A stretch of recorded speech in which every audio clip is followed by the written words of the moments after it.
저는 그 문을 열지 말았어야 했습니다. 아니, 어쩌면 열기를 잘했는지도 모르죠. 그 문을 열지 않았다면 저는 아직도 속은 채로 살고 있었을 테니까요. 그날은 평범한 목요일 저녁이었어요. 예지가 9살이던 해. 저는 저녁 설거지를 하고 있었습니다. 싱크대에 손을 담근 채 TV에서 흘러나오는 드라마 소리를 반쯤 들으며 그때였어요. 띵동. 초인종이 울렸습니다. 대수롭지 않게 손을 닦고 나갔습니다. 택배인가 아니면 아랫집 아주머니인가. 그런데 멈추지 않았어요. 한 번, 두 번, 세 번. 계속 집요하게. 마치 손가락을 뗄 생각이 없는 사람처럼. 저는 잠깐 멈췄습니다. 이상했어요. 뭔가가 이상했어요. 그 이상함을 무시하고 문을 열었습니다. 그 순간 제 12년의 결혼이 끝났습니다. 문을 열었을 때 제 앞에 서 있던 건 40대 중반쯤 되어 보이는 여자였어요. 낯선 얼굴이었어요. 한 번도 본 적 없는 사람이었습니다. 그 여자는 저를 위아래로 훑어봤어요. 천천히 무례하게, 마치 값을 매기듯. 그리고 비웃었습니다. 네 남편이 사랑하는 건 나야. 그만 이혼해. 저는 그 자리에서 굳었습니다. 귀에서 웅소리가 났습니다. 심장이 뛰는 건지 멈춘 건지 알 수가 없었어요. 그 여자는 더 말하지 않았어요. 할 말을 다 했다는 뜻. 그대로 돌아섰고 엘리베이터를 탔어요. 저는 문 앞에 서서 그 닫힌 문을 한참 바라봤습니다. 문이 닫혀도 그 목소리가 귓속에서 맴돌았어요. 네 남편이 사랑하는 건 나야. 저는 안으로 들어왔어요. 소파에 앉았어요. 아무것도 하지 못했습니다. 5분쯤 지났을까요? 예지가 방에서 뛰어나왔어요. 엄마 누가 왔어? 저는 웃었습니다. 아니야. 잘못 온 거야. 그 웃음이 제 인생에서 가장 힘든 웃음이었어요. 남편이 퇴근하고 돌아왔을 때 저는 식탁에 앉아 있었어요. 예지는 이미 재워놓았습니다. 앉아. 제 목소리가 낯설었어요. 감정이 없었어요. 평소의 제가 아니었습니다. 남편은 제 눈빛을 보고 무언가를 눈치챈 듯 했습니다. 가방을 내려놓으며 천천히 의자를 당겼습니다. 저는 물었어요. 오늘 낮에 누가 우리 집에 왔어? 남편이 표정이 차갑게 굳었어요. 저는 계속했습니다. 당신이 사랑하는 게 자기라고. 이혼하라고. 침묵이 흘렀어요. 10초, 20초. 그 침묵이 답이었습니다. 사실이야? 남편은 고개를 숙였습니다. 한참을 그러고 있다가 작은 목소리로 말했어요. 그 여자는 보험 설계사야. 회사에서 만났고 6개월 됐어. 6개월. 저는 그 숫자를 머릿속에서 굴렸어요. 6개월이면 봄이 지나고 여름이 다간 시간입니다. 그 6개월 동안 저는 매일 밥을 하고 예지 학원을 챙기고 남편 셔츠를 다렸습니다. 그 6개월 동안 남편은 다른 사람을 사랑하고 있었어요. 저는 천장을 한번 올려다봤어요. 그리고 다시 남편을 봤습니다. 그래서 누구를 정리하고 싶어? 남편은 한참 침묵했습니다. 그 침묵이 또 답이었어요. 그 여자랑 살고 싶어. 5글자. 그 5글자로 12년이 끝났습니다. 저는 울지 않았어요. 눈물이 나오지 않았어요. 대신 몸이 차가워졌습니다. 손끝부터 발끝부터 체온이 빠져나가는 게 느껴졌어요. 그게 울음보다 무서운 거였습니다. 그날 밤, 예지가 제 품에서 잠든 뒤, 저는 아이의 숨소리를 들으며 천장을 봤어요. 울어야 했는지도 모르죠. 분노해야 했는지도 모르죠. 그런데 제 머릿속엔 다른 것들이 먼저 떠올랐어요. 진명이, 대출 잔액, 예지 학원비, 통장 잔고, 보험 수익자, 감정보다 먼저 숫자가 왔습니다. 저는 고등학교를 졸업하자마자 회계사무실에 취직했어요. 20도 안 된 나이에 남의 회사 장부를 정리하고 세금 계산서를 맞추는 일을 했어요. 월급은 많지 않았습니다. 그래도 버텼습니다. 왜냐하면 숫자가 좋았음이니까요. 사람은 거짓말을 합니다. 감정은 흔들립니다. 기억도 왜곡됩니다. 그런데 숫자는 거짓말을 하지 않았어요. 1 더하기 1은 언제나 2입니다. 아무리 슬퍼도, 아무리 화가 나도 그 숫자 앞에서만큼은 저는 흔들리지 않을 수 있었어요. 그래서였을까요?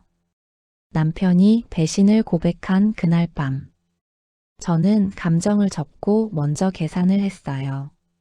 아이를 키우는데 한 달에 얼마가 필요한가? 지금 제가 일을 다시 시작한다면 얼마를 벌 수 있는가? 집을 유지하는 게 이득인가? 파는 게 이득인가? 눈물은 나중에 흘려도 됩니다. 무너지는 건 나중에 해도 됩니다. 지금은 정리가 먼저였어요. 다음 날 아침, 저는 남편이 일어나기 전에 서류 한 장을 뽑아뒀습니다. 진명이를 내 앞으로 바꿔. 남편은 당황했습니다. 그건 갑자기 왜? 당신이 나가면 이 집은 내가 살 거야. 예지랑. 남편은 뭔가 말하려다가 입을 닫았어요. 그게 최소한의 양심이었는지 아니면 빨리 나가고 싶었던 건지 지금도 모릅니다. 어쨌든 그는 도장을 찍었어요. 보험 수익자도 바꿨습니다. 예지 적금도 제 관리로 돌렸습니다. 이혼 서류는 일부러 바로 내지 않았어요. 당시 저는 법적으로 혼인 중인 상태를 유지하는 것이 세금과 몇 가지 행정 처리에서 더 유리하다는 걸 알고 있었어요. 감정적으로는 끝났지만 법적으로는 아직 묶어두는 것. 그게 제가 할 수 있는 유일한 전략이었어요. 남편은 옷가방 하나를 들고 나갔어요. 예지는 아빠가 출장을 갔다고 믿었어요. 저는 그 거짓말이 언젠가 무너질 것을 알면서도 당장 아이가 감당할 수 없다는 것도 알았습니다. 그래서 그 거짓말을 지켰습니다. 외로움이 문제가 아닙니다. 혼자가 된다는 건 말처럼 자기도 모르게 두 그릇을 꺼내는 순간 문득 정신을 차리고 하나를 다시 집어넣을 때 그 작은 순간들이 하루에도 수십 번씩 찾아왔어요. 학부형 모임에 가면 남편 얘기가 나왔어요. 남편분은요? 출장이 잦아서요. 처음엔 그렇게 둘러댔습니다. 나중엔 그냥 웃으며 넘겼어요. 웃음이 제일 편한 방어막이라는 걸 그때 배웠어요. 예지는 영리한 아이였어요. 처음 1년은 아무것도 묻지 않았습니다. 학교에서 돌아오면 조용히 방에 들어가 숙제를 하고 나왔어요. 어느 날 10살이 된 예지가 물었어요. 엄마, 아빠 언제 와? 저는 잠깐 숨을 멈췄다가 예지 앞에 무릎을 꿇고 앉았어요. 예지야, 아빠는 엄마랑 헤어졌어. 아빠가 다른데 살기로 했어. 예지는 한참 동안 저를 봤습니다. 그리고 물었습니다. 엄마는 괜찮아? 저는 그 순간 울 뻔했어요. 10살짜리 아이가 자기 얘기보다 엄마 걱정을 먼저 하는 걸 보고 응, 엄마 괜찮아. 저는 꽉 안아줬어요. 그게 전부였습니다. 그 이후로 예지는 아빠 얘기를 먼저 꺼내지 않았어요. 그것으로 충분했습니다. 예전에 다니던 회계 사무실에 연락을 넣었더니 파트타임으로라도 나오라고 했어요. 오전에 예지를 학교에 보내고 오후엔 사무실, 저녁엔 예지밥, 밤엔 공부. 세무사 자격증을 따기로 마음먹었어요. 시험은 3번 만에 붙었습니다. 첫 번째, 두 번째엔 떨어졌어요. 두 번째 떨어졌을 땐 화장실에서 조용히 울었어요. 소리도 내지 않고 예지한테 들키지 않으려고 3분, 딱 3분만 울기로 했어요. 그리고 세수하고 나왔습니다. 세 번째엔 붙었어요. 자격증을 받던 날, 저는 혼자 고깃집에 갔습니다. 1인분을 시켜놓고 혼자 구워 먹으면서 소주 한 잔을 마셨습니다. 건배를 혼자 했어요. 수고했어. 그것으로 충분했습니다. 세무사 개업 7년째 되던 해 남편에게 연락이 왔어요. 번호를 보고 한참 화면을 봤습니다. 받을까 말까? 받았습니다. 잠깐 볼 수 있을까? 목소리가 늙어 있었어요. 카페에서 만났어요. 제가 먼저 도착해서 앉아 있었어요. 남편이 들어왔을 때 저는 놀랐어요. 많이 늙어 있었어요. 머리가 많이 빠졌고 얼굴에 주름이 깊었습니다. 예전엔 키가 커 보였는데 그날은 어깨가 굽어 보였어요. 그는 제 맞은편에 앉았어요. 그 여자랑 헤어졌어. 저는 아무 말도 하지 않았어요. 많이 후회했어. 다시 같이 살자. 저는 커피를 한 모금 마셨어요. 천천히. 그리고 말했습니다. 그럼 먼저 이혼부터 하자. 남편이 차갑게 굳었습니다. 그게 무슨 말이야. 다시 합치자는 거잖아. 우리 아직 이혼 안 했잖아. 법적으로. 남편이 그제야 이해한 듯 했어요. 저는 가방에서 서류를 꺼냈어요. 이미 준비해온 이혼 합의서. 여기 도장만 찍으면 돼. 남편은 멍하니 서류를 봤어요. 이게 무슨. 당신이 나갔을 때 바로 도장 안 찍은 건. 이제 다 됐어. 남편은 한참을 말이 없었어요. 그리고 천천히 도장을 찍었습니다. 그 순간 마지막으로 남아있던 끈이 끊어지는 게 느껴졌어요. 아프지 않았어요. 이미 오래전에 끝난 것이 서류로도 끝나는 순간이었습니다. 저는 서류를 챙기며 일어났어요. 잘 살아. 그게 마지막이었어요. 예지가 26이 되던 해. 엄마 나 상견례. 솔직히 처음엔 긴장했어요. 상대가 어떤 집안인지 몰랐으니까요. 예지가 사귄다고 했을 때 한 번 만난 적 있었는데 조용하고 예의 바른 남자였어요. 그것만으로도 충분하다고 생각했어요. 그런데 상견례 장소가 호텔이었어요. 룸을 열었을 때 분위기가 달랐습니다. 직원들이 허리를 숙였어요. 테이블 세팅이 격식 있었어요. 예비 사돈 측에서 먼저 일어나 인사를 건넸는데 나중에 알고 보니 반도체 관련 중견기업을 운영하는 집안이었어요. 저는 사실 움츠러들었어요. 저는 세무사. 빌딩이 있는 것도 아니고 이렇다 할 배경이 있는 것도 아니었어요. 그런데 예비 사돈어른이 말했어요. 우리 며느리가 정말 훌륭한 어머니 밑에서 컸다는 걸 만날 때마다 느꼈습니다. 저는 그 말에 눈물이 날 뻔했습니다. 결혼식은 호텔에서 했어요. 친정 아버지 없이 하는 식. 저 혼자 예지 손을 잡고 버질로드를 덜었어요. 사람들이 봤을 때 어떻게 보였는지 모릅니다. 저한테는 그 100m가 20년이었어요. 혼자 키운 20년. 새벽에 울던 날들. 시험에 떨어지던 날들. 예지 아프던 날 혼자 응급실 가던 밤들. 그 모든 게 그 100m 안에 있었어요.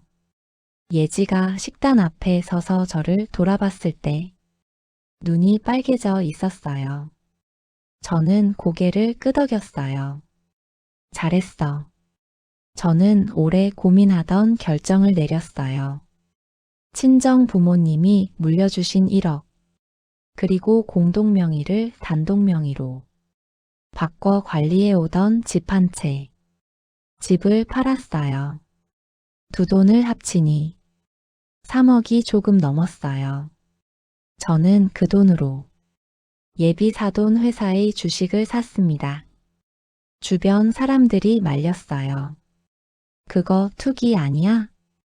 집안에 패 끼치는 거 아니야? 비상장이잖아, 위험하다고. 저는 설명하지 않았어요. 제가 그 판단을 내린 건 투기가 아니라 관찰이었어요. 상견례 자리에서 그 집안 어른들이 하는 말을 들었어요. 기술에 대한 이야기, 시장에 대한 인식, 사람을 쓰는 방식, 20년 넘게 숫자를 다뤄온 사람으로서 저는 느낄 수 있었어요. 이 회사는 오래 간다. 그 확신 하나로 3억을 넣었어요. 세상이 바뀌었어요. AI가 확산되고 반도체 산업이 폭발적으로 성장했어요.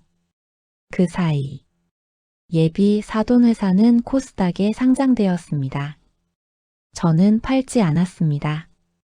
주변에서 물었습니다. 지금 팔아야 하는 거 아니야? 많이 올랐잖아. 저는 웃으며 말했습니다. 아직 멀었어요. 10년이 지났어요. 코스피가 4천을 넘고 5천을 넘고 6천을 향해 달려갔어요. 어느 날 증권 앱을 열었습니다. 숫자가 보였습니다. 90억. 저는 한참 그 숫자를 봤어요. 이상하게 별 감흥이 없었어요. 기쁘지 않은 게 아니라 담담했어요. 예전에 자격증 시험 떨어지고 3분 울고 나왔을 때처럼, 혼자 고깃집에서 소주 한잔 하던 때처럼. 이건 결과일 뿐입니다. 제가 해온 20년의 결과. 저는 앱을 닫고 손자를 안았어요. 아이가 제 볼을 만졌어요. 까르르 웃었어요. 그게 90억보다 좋았어요. 얼마 전 오래된 지인에게 연락이 왔습니다. 혹시 전 남편분 알아? 저는 잠깐 멈칫했습니다. 왜요? 요즘 많이 힘들다더라고. 들으니 퇴직 후 작은 사업을 시작했다고 했습니다. 카페였는지 인테리어였는지 잘 안 됐다고 했습니다. 노모가 아프셔서 병원비가 많이 나왔고 살던 빌라도 결국 넘어갔다고. 지금은 작은 임대 아파트에서 근근히 지낸다고 했습니다. 저는 그 말을 듣고 한참 아무 말도 하지 않았습니다. 슬프지 않았습니다. 통쾌하지도 않았습니다. 그냥 먼 나라 이야기처럼 들렸습니다. 저는 그 사람을 미워하지 않았습니다. 처음엔 미웠어요. 12년을 같이 산 사람이 6개월 만난 다른 사람에게 가버렸을 때 그 분노가 없었다면 거짓말입니다. 그런데 미움에는 에너지가 필요합니다.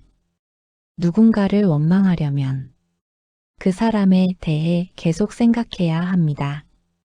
저는 그 에너지가 아까웠습니다.